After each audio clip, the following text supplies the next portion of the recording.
not believable. Okay, and this is how Satan comes across, that spirit. That trust in me, I'm the money master. I'm the one that, gave you the money that you bought your nice car with, and you bought your nice house with, and you bought your nice threads with, and all the nice knickknacks and trinkets and luxury items you have. It was because of me, the money master. Thank me for giving you that loan to buy your house, for putting you in debt. Understand how this works, folks. And speaking of debt again, look, they're debasing our currency. The way your currency is debased, that means it's unstable, it's worth less in value, it's unsound, okay? It's through cost of living. Your cost of living goes up for unwarranted reasons. There's no disruption in the supply chain. You see, this is the only reason your currency should ever be debased, and that should only be on a temporary basis, okay? If you had stable, sound currency, it would go up every day because in the aggregate, because things get cheaper. It's like the VCR I always like to point to. That's exactly what would happen across the board. Your money would increase in value. This is how you'd eventually be free. If we had true capitalism, any of the true philosophies of capitalism would work this way. Even Keynesianism with this whole idea of cash flow. You see, the problem with that is that you've got greedy people, hearts filled with avarice and corruption. They're so insecure and fearful themselves that the money is the only way that they find to get out of that fear. Okay, so they hoard it. If the cash just kept flowing, understand, if the Federal Reserve printed X amount of dollars and that's all there were, and everybody said, okay, the money's coming my way, I did my job and I'm rewarded with this money, and I go out and spend it, and it just comes right back to me, and it comes back and it's worth more. You understand, this would also lead to freedom. But if people keep hoarding it, if every time the money comes in, they go, oh, I'm sticking it over here. I'm not, what, me? Not me, I'm above it. I'll take it from the bankers here. They're giving it away, 0 interest rate. And so, whatever charade and game they're playing, there's a lot of people that, take more than they need, and they're constantly hoarding more than they need. And this is what they try to teach other people to do. This is, do what I did, like Donald Trump. Oh, it's just so great. I did this and that, the next thing. And, this is what you want. You want to become a billionaire. Who the hell needs $1 billion? My God, it's ridiculous. He could be dead at any day. And then what's his life? I mean, he's got to, stand before God. And what did he do that was so great? What did you do with your billions? Did you help ease poverty? Did you do anything egalitarian? Did you speak out on behalf of the common people? What did you do with your money? God's going to ask him. Nothing. So really, Donald Trump is very poor in the sight of God. I'm not saying that he doesn't give to charity and all this, but relative to how a poor person gives 10% of their income, what's he given? What is any of these rich people, these billionaires, doing that's substantive in ending unnecessary human suffering? And it's unnecessary because it doesn't need to exist. It's that simple. It's that simple. That unnecessary is a word. It means unnecessary. Necessary is a word. If it's necessary, it's necessary. There's some suffering that is necessary. For example, natural disasters are across the board, accidents, diseases, all these things affect all of us. But when it's unnecessary, that means it's invented, it's conjured up. Okay? It's there for a reason. It's not accidental or incidental, it's intentional, it's deliberate. And that's what poverty is. That's what the debt is. It's all been manufactured, engineered. It's artificial, it's invented, okay? Understand that fundamentally. And so more of your taxes got to go to pay this tax, the tax burden. It's just the tax maintenance on the debt. And your money is being debased through unsound currency. So the cost of living goes up, your currency is worth less. We're reaching a bottom now. We're reaching like a plateau because they can't debase our currency much more without creating mass homelessness in America. Okay, because some people say, well, we're going socialistic, and they're setting up the welfare and Cloward and Piven and making it, you got to go to Big Brother and you become necessary and, dependent upon the state and all this. But really, we're not going socialist in any good way.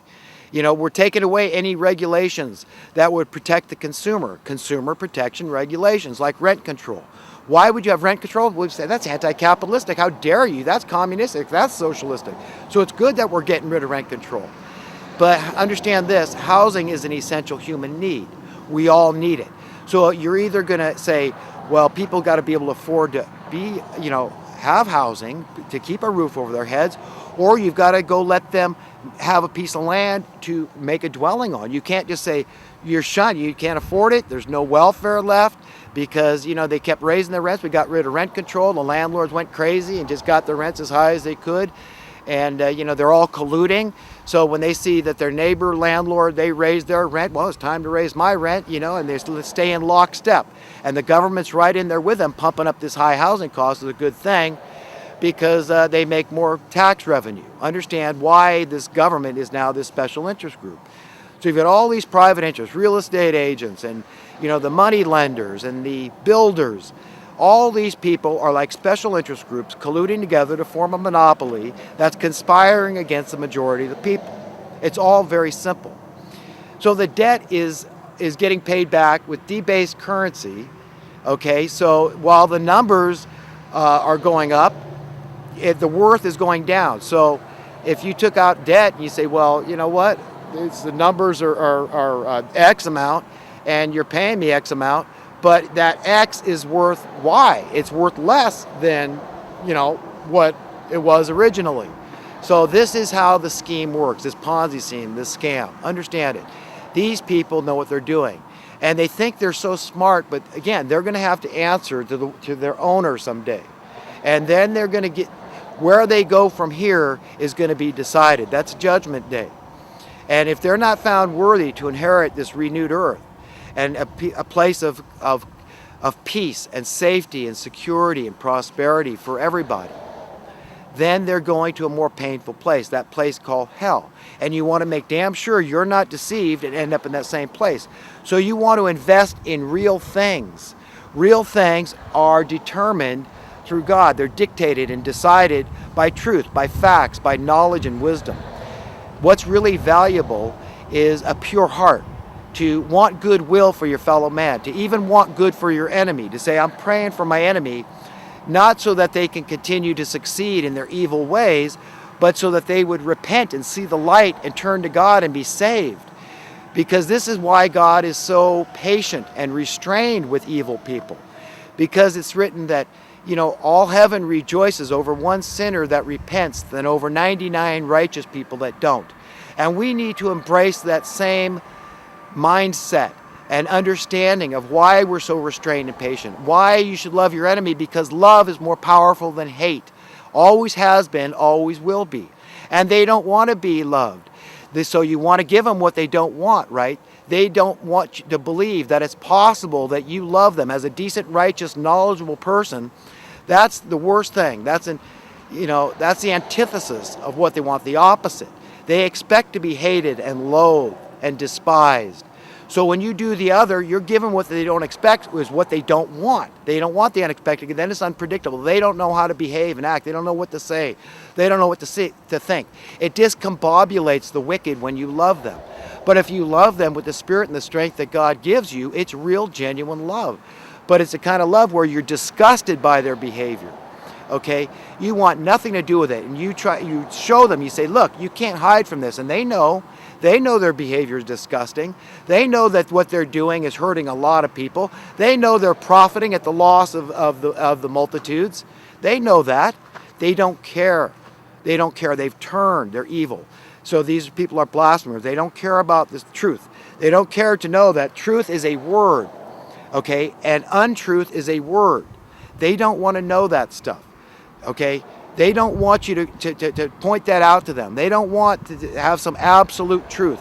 That's why they don't like ethics and morals, because it's not about religion. That's not what they hate.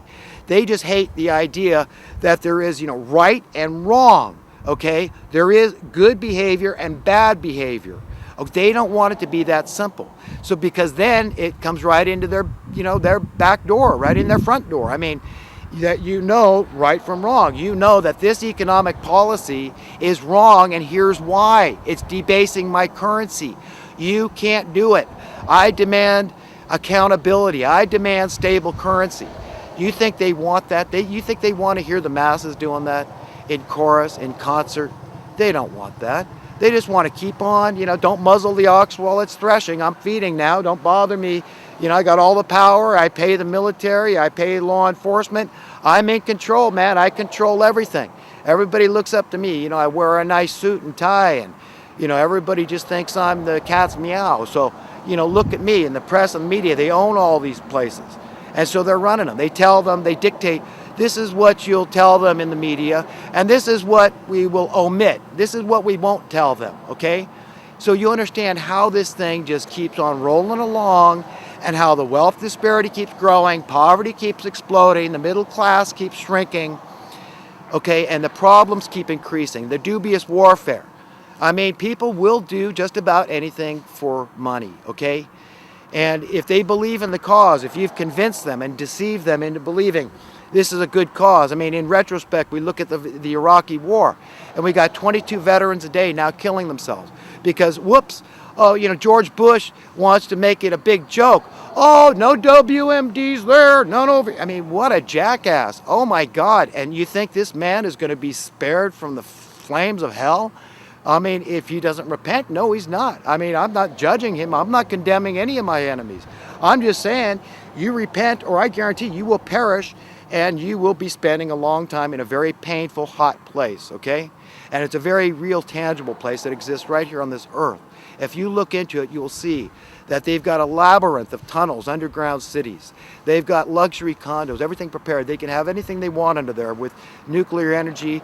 They can create all the lighting and energy, anything they want to run down there. They could have factories down there. They could have, all the water because the aquifers are down there. And, they need vitamin D. They can get that from the light. They can make grow their own food. I mean, they can do anything they want underground. They're under the earth. They're surviving, if you want to call it surviving, under the earth, in hell. I mean, to me, that's no life. I don't want to be there. And they're going to be miserable because they're going to have the same paradigm. The only difference is that they won't have the meek and the righteous, the upright, to bully around. So to do their bidding, okay? They won't have anybody to deceive because all these people are of the same mindset. They have that, common mind. They have a meeting of the minds that we're the wicked, evil geniuses, and we're going to have to hide from, this God. If this ever really does happen, if this light of truth keeps on descending more and more and more and increasing upon the earth, then we've got to have a go-to plan. We've got to, have an escape plan. And so they're ready. They've got their underground mansions and whatnot, and they're ready any time that time comes that they're ready. A lot of these people, they don't know everything that's going to unfold.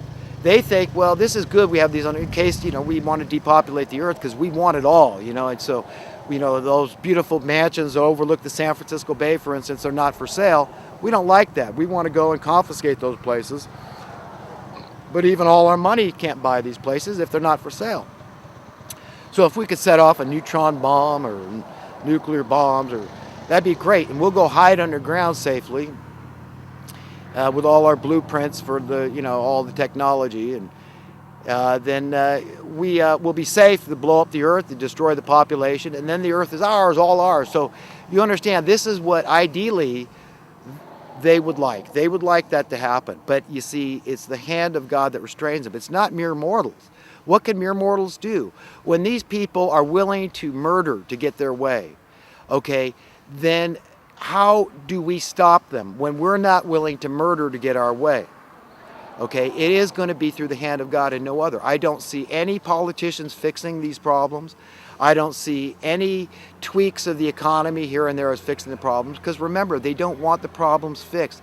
It's essential that they keep this train chugging down the tracks, okay, in the way they want. And it's ready to careen over a cliff, and it's going to happen any day, any time. But one way or another, the whole thing's got to unravel and come apart, okay, because it was never meant to stay raveled and not come apart. It was never designed to work. They knew that from day one. When you start messing with the currency, when you make it unstable and unsound, and you allow it to be debased decade after decade after decade, there's no checks and balances in there to protect. And this is something people got to understand about wages. Wages could act like a check. If people said, hell no, you're not going to raise my cost of living without me getting a pay increase. And if there's not enough work, because I want everybody working out there, sharing the load of work, then we need we're working toward a zero unemployment. I need a cost of living adjustment just in order that I didn't get a pay decrease. Do you understand that wages could act as a very real check and balance against these monsters? But again, They're not doing. They've got so many people believing, oh well, you know, if you give people a cost of living adjustment, that's going to cause inflation. You know, they want to make it, well, what came first, the chicken or the egg? They convolute everything, they confuse people so that you don't understand. You're off balance, you lack confidence, you can't talk clearly and concisely and coherently about these things, as I'm trying to do. I'm trying to make it as simple as I can.